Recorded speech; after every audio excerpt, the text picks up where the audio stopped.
చదువుకి సంపాదనకి సంబంధం లేదని తెలిసేలోపు సగం జీవితం సంకనాగిపోయిందిరా. అది మన తప్పు కాదు, పెంపకం అలాంటిది. బయట ఫ్రీగా తిరుగుతున్నారు, మనకే ఫ్రీడమ్ లేదు.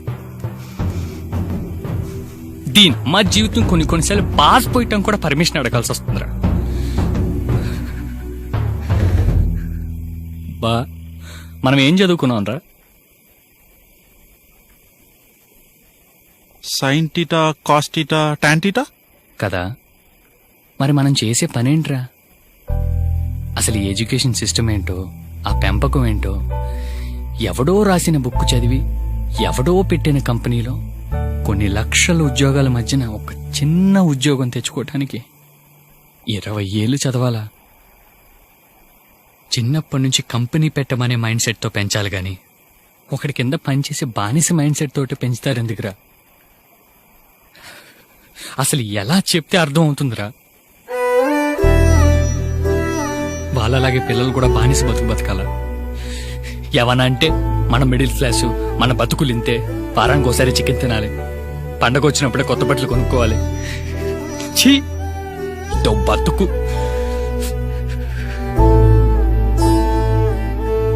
వాళ్ళకి చేత కాకపోతే మనకి చేత కాదా? 1 జనరేషన్లో 90% మనలాగరా. వాళ్ళ మాటలు వీళ్ళ మాటలు విని పెరుగుతాం, చదువుకుంటాం, ఉద్యోగాలు చేస్తాం.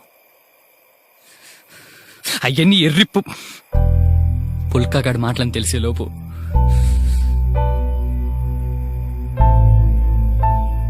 లైఫ్ అనే ఫుల్ బాటిల్లో క్వార్టర్ అయిపోతుంది. అంటే మన క్వార్టర్ని మనం తాగకుండా పక్కింటోళ్ళు ఎదిరింటోళ్ళు తాగేశారనమాట.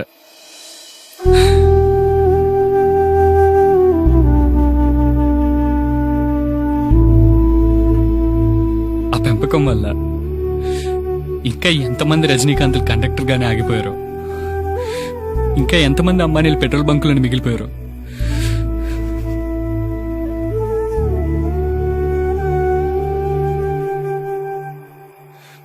పసిపిల్లాడికి పాలు సరిగ్గా ఇవ్వకపోయినా పర్లేదురా,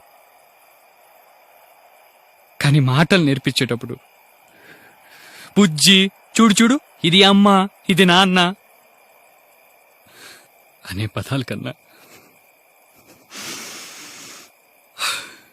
నా ఇష్టం అనే పదం ఫస్ట్ నేర్పిస్తే 127 కోట్లలో కనీసం 100 మంది సచిన్లనే ఉండేవాళ్ళరా.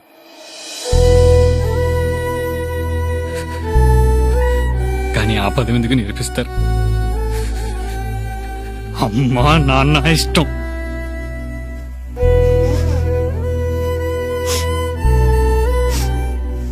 అది మాత్రమే నేర్పిస్తారు.